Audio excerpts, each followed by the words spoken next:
And now back to one of our other big top stories we've been following. This morning, we're keeping tabs on the trucker convoy up in Hagerstown, Maryland.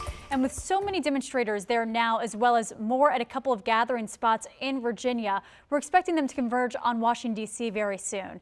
WSA 9's Katie Kairos joins us live with a big update from the Hagerstown Speedway. Good morning, Katie. What can you tell us? That's right. Good morning, Nicole. Organizers just wrapped a meeting where they announced the trucker convoy is going to be heading out from here at the Hagerstown Speedway at 9 o'clock, leaving between 9 and 9:30 and heading down to the Beltway. They say they've negotiated with officials, and rather than doing more loops, they're going to be doing 2 loops around the Beltway very slowly. But of course, we're talking about hundreds of trucks, many cars now involved. We're probably up to close to 1,000 trucks, and so we've been talking about this convoy could be 20 to 30 miles long. They could be wrapping up half the Beltway at any given time and moving very slowly. That's going to be a traffic nightmare.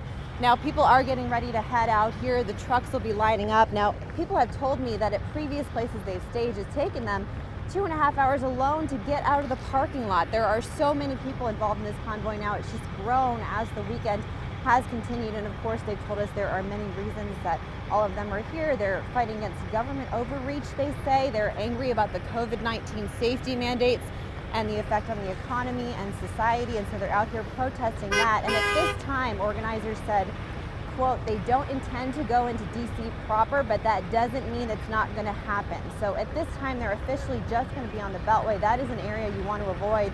And of course, we're about an hour from getting down to the DC Beltway at this time. We don't know how slowly they're going to drive getting down there, but suffice to say, you're going to want to ignore it around midday. Now, we spoke to a protester earlier about why she came out here from Arizona. When you have people from both sides of the aisle complain about not, being able to live their lives, being forced to get a jab just to keep their jobs, even though they've been at that job for years. They're like, I'm just going to retire. I worked for this company for way too long to now be told what to do in order to keep my job. Now, once again, this trucker convoy finally getting on the road. They've been here all weekend. They are leaving here momentarily between 9 and 9:30, heading to the DC Beltway, which they plan to cause major traffic disruptions, driving very slowly throughout the day. So we will have much more on that and their progress as they head out. Live in Hagerstown, Katie Kairos, WUSA 9. Yeah, even when you look at just the number of trucks behind you, you know that will create an issue out on the roads. Thanks, Katie.